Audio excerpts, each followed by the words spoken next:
নমস্কার, আমি সুচারু আপনাদেরকে স্বাগত জানাই আজকের প্রতিবেদনে। আর আজকের প্রতিবেদনে আবার সেই ভারতবর্ষকে নিয়ে কথা, আবার ভারতবর্ষের পদক্ষেপ, আবার বদলে যাওয়া ভারতবর্ষের বরিষ্ঠ সিদ্ধান্ত। এবং আপনাদের সামনে যখন আমরা এই প্রতিবেদনগুলো রাখি না, আমরা প্রত্যেক মুহূর্তে গর্বিত হই, আমরা প্রত্যেক মুহূর্তে গর্ব অনুভব করি যে আমরা কতটা সুরক্ষিত রয়েছি, আমাদের ভারতবর্ষ কতটা আত্মনির্ভর। আর সেই আত্মনির্ভর ভারতের কাহিনী, সেই আত্মনির্ভর ভারতের বাস্তবতা যখন আপনাদেরকে শোনাই, যখন প্রতিবেদন আকারে আপনাদের সামনে তুলে ধরি, আমরা গর্বিত হই। এই ভারতবর্ষের বাসিন্দা আমরা গর্ব অনুভব করি।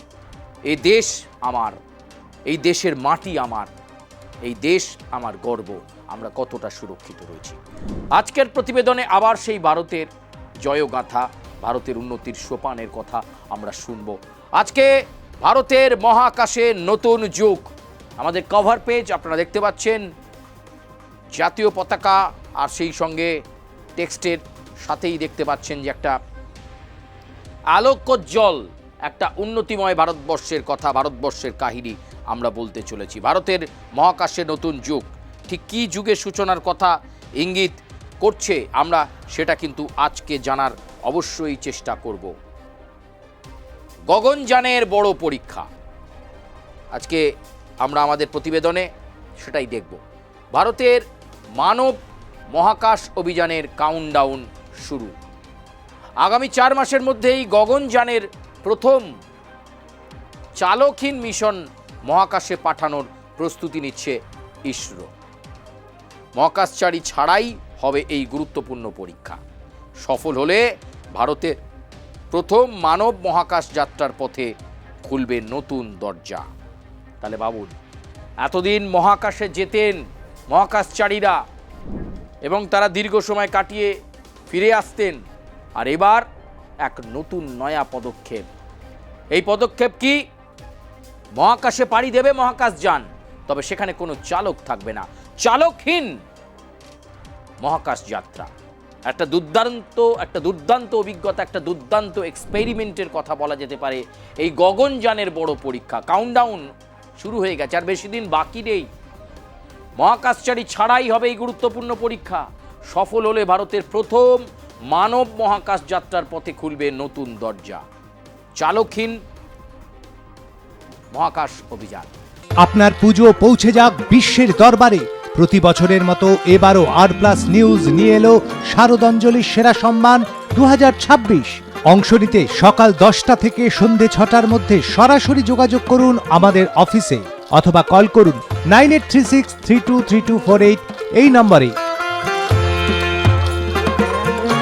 শারদাঞ্জলি শুধুমাত্র আর+ নিউজে। 8000 পরীক্ষার পর চূড়ান্ত ধাপ। গগনযান শুধু একটি রকেট উৎক্ষেপণ নয়, এর সঙ্গে জড়িয়ে রয়েছে মহাকাশচারীর প্রাণের নিরাপত্তা। ইসরো চেয়ারম্যান ডক্টর ভি নারায়ণের বক্তব্য অনুযায়ী গগনযান কর্মসূচির জন্য ইতিমধ্যেই 8000-এর বেশি ছোট বড় পরীক্ষা সম্পন্ন হয়েছে। Crew module, life support, rocket, পুনঃপ্রবেশ ব্যবস্থার পরীক্ষা ইতিমধ্যেই সম্পন্ন। এবার বাস্তব মহাকাশ পরীক্ষার পালা। তাহলে কতগুলো টেস্ট এবং কতগুলো পরীক্ষা নিরীক্ষার মধ্য দিয়ে এই গগনযানকে যেতে হচ্ছে। এটা একটা শুধুমাত্র রকেট উৎক্ষেপণ নয়, এর সঙ্গে জড়িয়ে রয়েছে আরও অনেক কিছু। পরবর্তী স্লাইডে আমরা যাব।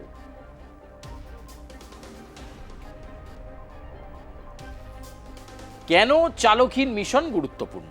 এটাও তো প্রশ্ন উঠতে পারে যে এতদিন মহাকাশচারীরা যাচ্ছিলেন 2 জন 3 জন 4 জনের টিম, এবার মহাকাশচারীরা ছাড়াই চালকহীন মহাকাশযান, এই নতুন মিশন, এই নতুন প্রজেক্ট কেন করতে হচ্ছে, কেন এত গুরুত্বপূর্ণ, সেটাই আজকের আলোচনার বিষয়। মহাকাশে মানুষ পাঠানোর আগে ইসরো সরাসরি কোনো ঝুঁকি নিতে চাইছে না, তাই প্রথমে হবে চালকহীন মিশন। পূর্ব ভারতের নির্ভরযোগ্য স্বাস্থ্য পরিষেবা, হাজার শয্যাযুক্ত হাসপাতালে আধুনিক চিকিৎসা। গৌরীদেবী হসপিটালস, আপনার সুস্থতা আমাদের কর্তব্য। মানুষকে মহাকাশে পাঠানোর আগে পরীক্ষা করা হবে পুরো ব্যবস্থাকে। Human rated rocket, crew module, স্বয়ংক্রিয় নিয়ন্ত্রণ, পৃথিবীর বায়ুমণ্ডলে পুনঃপ্রবেশ এবং নিরাপদ অবতরণ সব কিছুর কার্যকারিতা যাচাই হবে। এক কথায় মহাকাশচারী পাঠানোর আগে এটি হবে ভারতের সেফটি ট্রায়াল। এই সেফটি ট্রায়াল অত্যন্ত গুরুত্বপূর্ণ এবং চালকহীন মিশন অত্যন্ত গুরুত্বপূর্ণ সে কারণেই। চলুন পরবর্তী স্লাইড। 3 বার মহাকাশে যাবে খালি ক্যাপসুল। মানববাহী গগনযানের আগে অন্তত 3টি চালকহীন মিশনের পরিকল্পনা রয়েছে। অর্থাৎ তাড়াহুড়ো নয়, ধাপে ধাপে প্রতিটি প্রযুক্তির পরীক্ষা করে তবেই ভারতীয় মহাকাশচারীদের মহাকাশে পাঠানোর সিদ্ধান্ত নেবে ইসরো। লক্ষ্য একটাই, মানব অভিযানে ঝুঁকি যতটা সম্ভব কমানো যায়। তাহলে লক্ষ্যটা কেন বুঝতে পারছেন? চাঁদে গেছে, এছাড়াও আরও বিভিন্ন অভিযান হয়েছে, কিন্তু এবারের এই অভিযানে আগে চালকহীনভাবে দেখে নেওয়া, সেফটি ট্রায়াল করে নেওয়া এবং সেই সেফটি ট্রায়ালগুলো ভালো হলে তারপর গগনযানে মানুষজন অর্থাৎ মহাকাশচারীরা চাপবেন।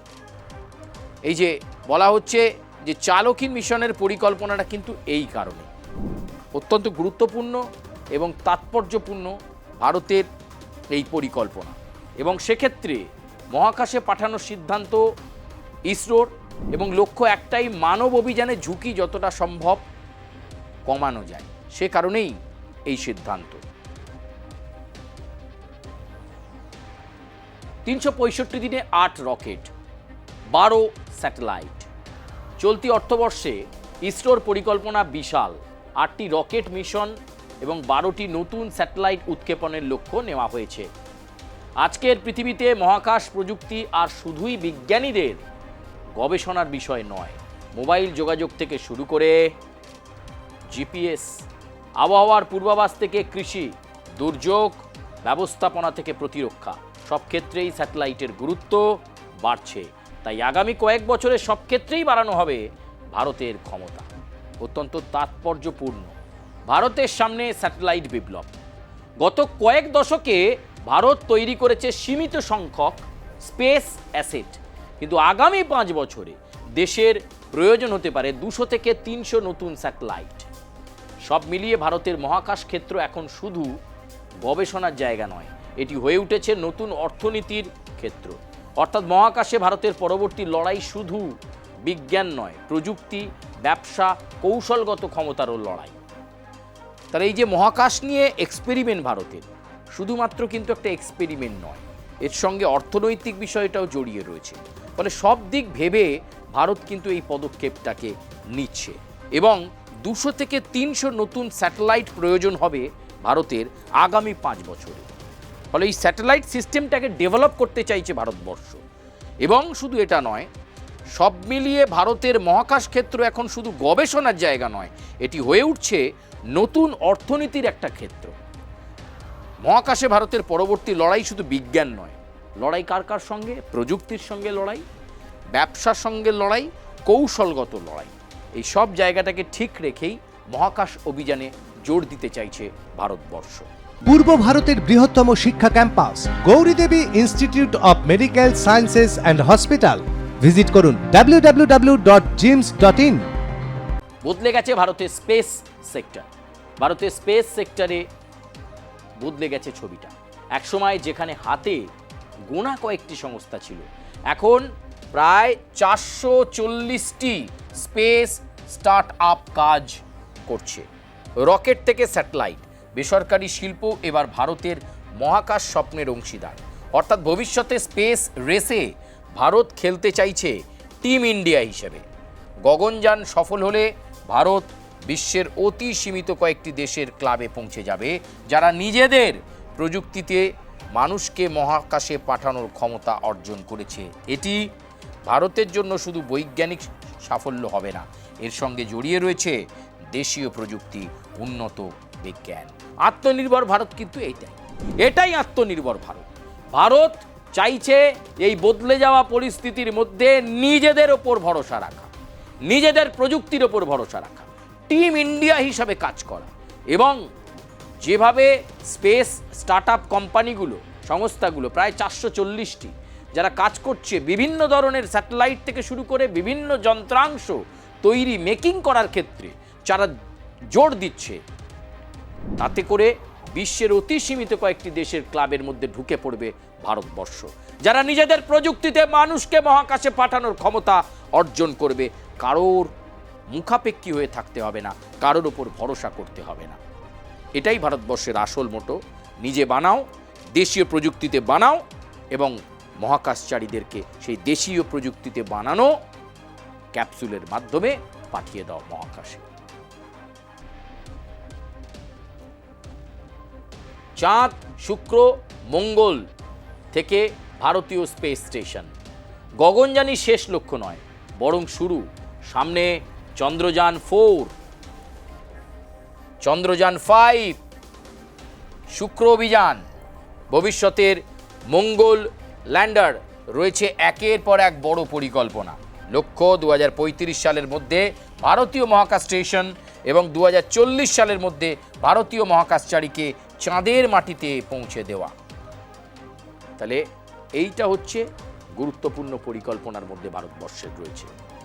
চন্দ্রযান 4, চন্দ্রযান 5, শুক্র অভিযান, মঙ্গল ল্যান্ডার, একাধিক বিষয়ে, মহাকাশের একাধিক ক্ষেত্র বিষয়ে ভারত কিন্তু কনসেন্ট্রেট করতে চাইছে এবং নিজস্ব প্রযুক্তিতে একটু একটু করে নিজেদেরকে সমৃদ্ধ করতে চাইছে।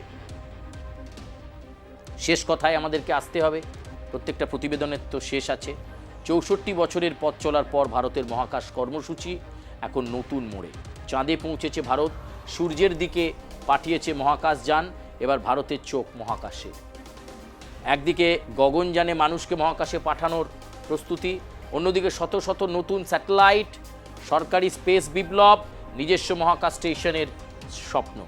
আগামী 4 মাসে চালকহীন গগনযান মিশন। তাই শুধু একটি রকেট উৎক্ষেপণ নয়, এটি হতে পারে ভারতের মানব মহাকাশ যুগের প্রথম বড় পরীক্ষা। তাহলে ভারত তার দেশীয় প্রযুক্তিতে তৈরি জিনিসপত্র নিয়ে মহাকাশের বিষয়ে আরও গবেষণা করতে চায়, আরও নিবিড়ভাবে মহাকাশটাকে জানতে চায় ভারত। কিন্তু তার আগে চালকহীন গগনযানকে পাঠিয়ে বা ক্যাপসুলকে পাঠিয়ে ভারত নিশ্চিত হতে চাইছে। তারপরের পদক্ষেপগুলো এক এক করে তারা নেবে। কিন্তু আপাতত আগামী 4 মাসের মধ্যেই টার্গেট রয়েছে। বেশি দিন নয়, বেশি দূরে নয়, মাত্র 4 মান্থের মধ্যেই এই চালকহীন গগনযান মহাকাশে পাঠানোর জন্য বদ্ধপরিকর, প্রস্তুতি প্রায় চূড়ান্ত ভারতবর্ষের তরফে। সত্যি ভাবুন তো, অন্য কোনো দেশের পক্ষে মুখাপেক্ষী হতে চায় না আর ভারতবর্ষ। নিজস্ব শক্তিতে, স্বনির্ভরতার ওপর, ডিজিটাল ইন্ডিয়ার ওপর, মেক ইন ইন্ডিয়ার ওপর নির্ভর করে ভারতবর্ষ আজ মহাকাশ ক্ষেত্রে নিজেদেরকে বিস্তার করতে চাইছে। প্রিয় দর্শক, আজকের মতো প্রতিবেদন এই পর্যন্তই। আপনারা কমেন্ট করবেন, লাইক করবেন, সাবস্ক্রাইব করবেন, বেল আইকনে প্রেস করতে ভুলবেন না এবং এই প্রতিবেদন আপনাদের কেমন লাগলো আপনারা আপনাদের মতামত জানাবেন। ধন্যবাদ। আপাতত বিদায় নিচ্ছি। জয় হিন্দ, বন্দে মাতরম।